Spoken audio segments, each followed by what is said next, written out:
Football বিশ্বের এক সোনালী প্রজন্মের অবসান হতে যাচ্ছে আগামী 2026 বিশ্বকাপে। মাঠ কাঁপানো এমন কিছু মহাতারকা আছেন যাদের জন্য এটাই হতে যাচ্ছে ক্যারিয়ারের শেষ বিশ্বকাপ মঞ্চ। ফুটবল বিধাতা কি এদের কাউকেই বিদায় বেলায় রাজকীয় উপহার দেবেন, নাকি ট্রাজিক হিরো হয়েই মাঠ ছাড়তে হবে এই কিংবদন্তিদের? এই তালিকায় সবার প্রথমে আছেন ফুটবলের দুই অবিসংবাদিত রাজা লিওনেল মেসি এবং ক্রিশ্চিয়ানো রোনালদো। 39 বছর বয়সী রোনালদোর জন্য এই বিশ্বকাপটা তার ক্যারিয়ারের সব আক্ষেপ মেটানোর শেষ সুযোগ।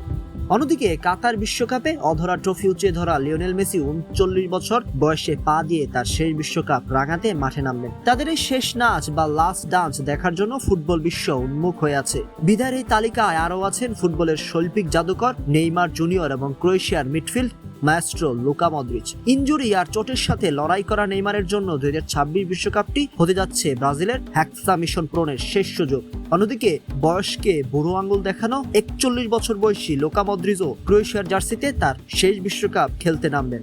একই সাথে পোল্যান্ডের গোল মেশিন রবার্ট লেভানডস্কি, ফ্রান্সের হয়ে বিশ্বকাপ জয়ী আন্তোয়ান গ্রিজম্যান এবং বেলজিয়ামের প্লেমেকার কেভিন ডি ব্রুইনার মতো বিশ্বসেরা তারকারাও এই আসরের পরেই ফুটবল মহাকাব্যের শেষ পাতাটি লিখে ফেলবেন। এক যুগেরও বেশি সময় ধরে ফুটবল বিশ্বকে বুক করে রাখা এই মহানায়কদের শেষ বিশ্বকাপ যাত্রা কেমন হবে? কার হাতে উঠবে স্বপ্নের সেই ট্রফি? আপনার প্রিয় তারকার নাম কমেন্ট বক্সে জানান। ফুটবলের এমন সব রোমাঞ্চকর আপডেট সবার আগে পেতে আমাদের সাথেই থাকুন। ধন্যবাদ।